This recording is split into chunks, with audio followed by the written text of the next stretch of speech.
Chapter 2. A Strange New Teacher. Everyone at school had lunch at 12:30 in the cafeteria. I always had lunch with Barbara and Walter Andrews, a 16-year-old boy.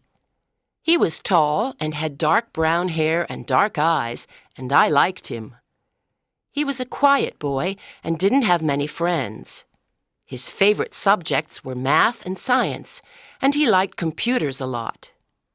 His parents were divorced, and he lived with his father and his cat, Tootsie.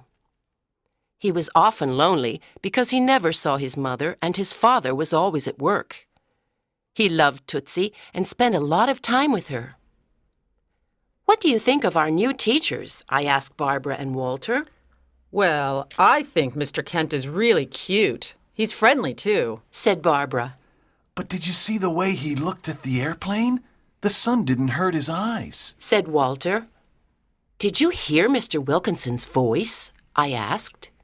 "He talks like a robot. His voice is so cold." And he's unfriendly, said Barbara. "Hey, look over there. Look at what he's drinking," whispered Walter. We all looked at Mr. Wilkinson, who was sitting by himself in a corner of the cafeteria. He had a strange lunch. There was a glass of green juice in front of him, and on the table there were some black pills. He put 2 of them into the glass, and the green juice started to make bubbles. Then suddenly it changed color and became red.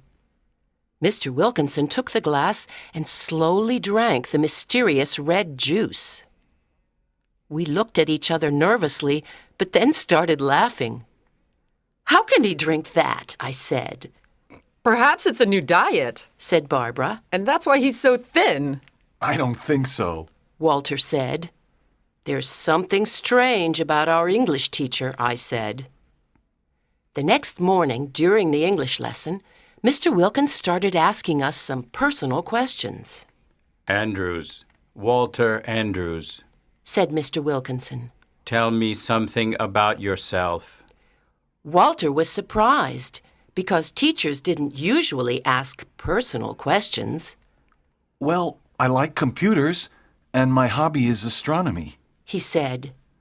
"I have a small telescope, and I like looking at the stars.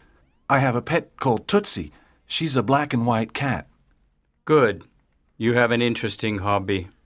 Thank you, Walter," said Mr. Wilkinson. He then asked other students about their life and hobbies. I thought, perhaps he wants to know more about us. How strange. Then I looked at him carefully and I noticed something. His eyes were not green anymore. They were a different color today. I suddenly had an idea. I put up my hand and asked, "May I go to the bathroom, please?" "Yes, of course," Mr. Wilkinson answered. As I walked towards the door, I looked at his eyes again. I was right. They were blue. They looked like the sea. I was surprised and a little scared. That afternoon, I decided to go to Walter's house. He was sitting in front of his computer. He was very interested in aliens and life on other planets. There were posters of the solar system and the constellations on the wall of his room. "Did you hear about the alien alert last month?" I asked. "Yeah, in the Cascade Mountains, right near Seattle," said Walter.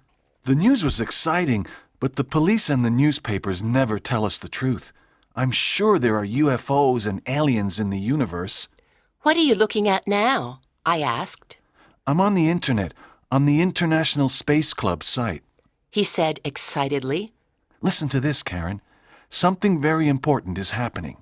A comet is passing through the Virgo constellation. When a comet and a constellation meet, aliens can travel to our planet. Everything is right for intergalactic voyages." "What are intergalactic voyages?" I asked. "They're when you can travel from one galaxy to another," Walter said. "They can take place only at special times. For example, when a constellation and a comet meet. Some people say aliens come to Earth to attack us. but I think they want to study us. Wow, you know everything about space, I said. I love space, said Walter, smiling. I want to become an astronaut. I want to go to another galaxy and perhaps meet aliens. Wow, that's interesting and dangerous, I said, and started thinking.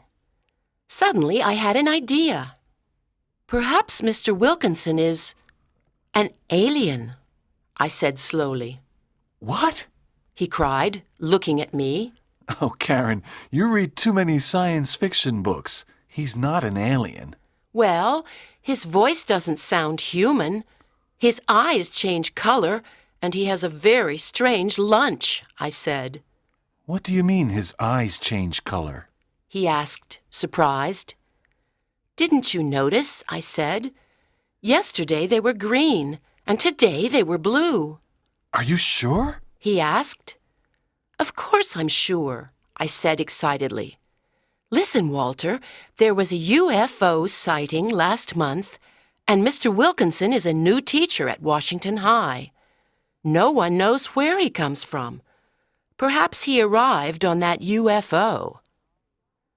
Walter looked at me with his big, dark eyes and said, Well, it's possible. He has got a very strange face, and his voice is really cold. Perhaps he is an alien. And that's why he asked us those personal questions. He wants to study us. Exactly, I said. But let's study him too. We can follow him and see where he lives.